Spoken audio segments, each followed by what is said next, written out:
Hello, everyone, and welcome to another lesson on content creation, management, and automation with Joey. In this lesson, we're going to be talking about this really amazing tool online called Calendly. It's a scheduling app that helps optimize and just really help ease the process of scheduling people to your calendar. There's so many cool things about this. I really can't wait to jump into it. Here we are. So if you look around me, you can see that we're on the homepage. We don't really need to spend a lot of time in this. You do need to know that you can download it to your Chrome, which helps have ease of access. And they have a nice little button there for you. But for now, we're going to jump right into the dashboard. And here we are, y'all. Welcome to the. I'm kind of like, there's nothing behind me, just I'm just kind of get out of your way. Welcome to the Calendly dashboard. It's nice and simple. If you start at the top, you can see their nice little logo. It has the homepage button. It has a nice little availability button, integrations, help. We'll go through each of these individually, but for now, we're just going to show you where they are. Below that, you're going to see My Calendly, and then it's going to have event types, schedule events, workflows, and routing. We'll go through each of these tabs as well. So in event types, you're going to see below, these are all the events I've created. This is my new Calendly account. I decided to just start from the ground up and get everything just looking really nice for every single scenario that I'm working in right now. So this is my Calendly. It's showing you all the different calendar events that I've created. And we're going to dive into these a little more and show you what they look like. And then we're going to create one for ourselves so that you can see that process as well. So for now, that is what this looks like in that tab. Scheduled events is for when individuals schedule with me. I made sure this was a new account so you couldn't see people's information. So it is blank, but this is where you would see it once they do schedule. Pending in past. You could also put it within a date range. Workflows. This is a great way of automating this process. If you get really into scheduling, there is a way to automate this workflow process. We're not going to dive as deep into that, but know that that is an option, and it is a really good one. Routing. This has to do with more gathering people's information and like Salesforce. It's more of a third-party thing, not something that I dive into because it is probably extra. But it is here. If you have any questions about it, let me know, and I will make a video by request. But for now, we're just going to skim on by and get right back to our event types. So here, why don't we dive into one of our events? I think one of our events that would be a little more interesting is going to be our interviews. So in here, when we're creating when we're looking at our interview tab, I click on the event type and it's going to tell me what is this event, which allows me to add in information like its event name, the location, and then it allows me to give a description, which I then tell like, hey, I'm so excited to have you. This is for photo shoot, a 10-minute interview, some in-motion modeling. All this content is both for YouTube and whatnot. And this is my way of letting the person whom I'm interviewing know what to expect. After that, I can start to set the parameters of my event. Here I can say how many days people can schedule it into the future. I can do it by calendar days or weekdays. I can put a week range as far as when they can actually schedule it. And then I can also say indefinitely. They can just schedule it for years and years to come. You can have the duration for the meeting. This one's for an hour because it's an interview. Then you can set custom hours or use an existing schedule. I like to set custom hours because every single one of my things is different. I don't want to be available for everything all the time. I want to be available for certain things. So for here, you can see I'm only available for Saturdays and Sundays, and I can do this by simply clicking on one of the dates, and then I can set the parameter. Then you just simply delete it if you don't want to be available on that date at all. So that's that.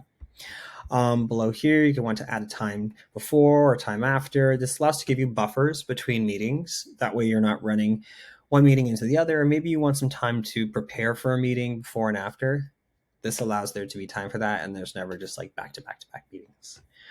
Below that, you're going to find invitation questions, which are great. I love to utilize this function because I like to get a lot of that initial information out of the way that I think is really important. So like, what's your social media? Like, what things are you want to just talk about? What's the best number to reach you? Are you comfortable talking about hardships? Will you be driving? So I can give them parking information.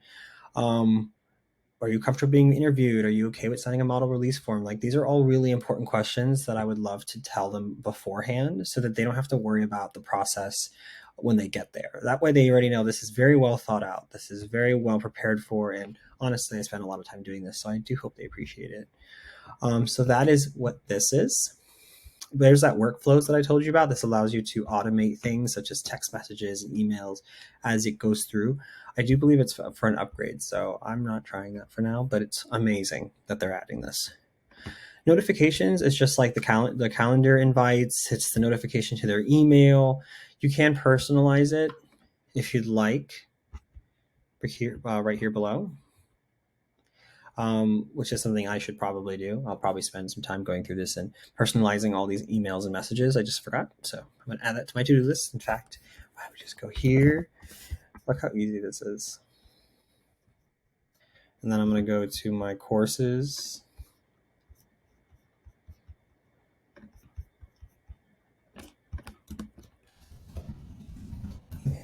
For Calendly. Boom. Now I know to do that later. That's how easy project management is, and I don't have to think twice about it. When I'm ready, it's there for me to do it. So I'll customize these emails when I get around to it. That's really awesome. You can do text message reminders. All these things are really helpful depending on how important it is. And I believe depending on the plan that you pay for is how much of these are available to you. Confirmation page is obviously where it's going to be like, hey, thank you so much. We're excited to see you. It allows them to schedule another event if there's maybe a follow-up to that event, but also it gives them links to things so they can begin to explore. I tend to give them links to social media so they can see where this content will be posted. It only seems fair. And then collect payments. If this is something that someone's paying for, like if you're a photographer or you're selling a service, you can actually have them pay for this. You do have to have an upgraded subscription to have this service, but assuming you're making money, you can spare a little bit to have the convenience of a calendar that gets the money for you. So that is what the calendar itself looks like. It's pretty amazing. On the top right hand corner, you can share it. So here you can actually have a link to send people to come to this. You can even you can choose times to the calendar and then send them that specifically. So like you can be like, I only want to schedule you for this. You can be very specific. And then you can add it to a website, like embed it into your website as a pop-up or a pop-up text widget. That's what this is. It's pretty cool. I use it often. You see it a lot in my course website because I use Calendly to schedule a lot of my course stuff. So as you know, so that is that. It is pretty amazing. I do love Calendly quite a bit. I think it's an amazing program. Why don't we just quickly make one just so you can see that process? All right. So right here, we're going to do an event type. We're going to do just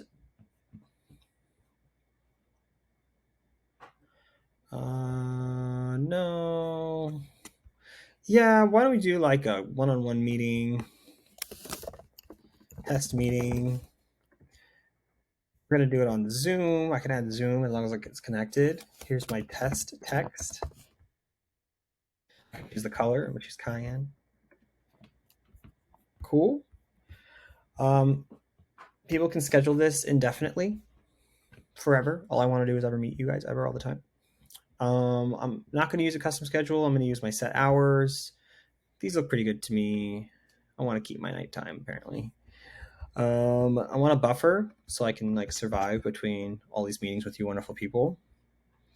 That works. Invitation questions. We can add a question. Do you love my course? Do you? Tell me I must be validated. So those are some questions. We're not doing workflows because we ain't paying. Might though later. Look out for that video. I'll definitely send you guys an email if I decide to do that. Notifications and emails. I do want to turn these on. I want them to be notified. Oop, got to pay for text, so that's good to know. Save and close. Confirmation page looks good to me. I'm going to add a link to my courses.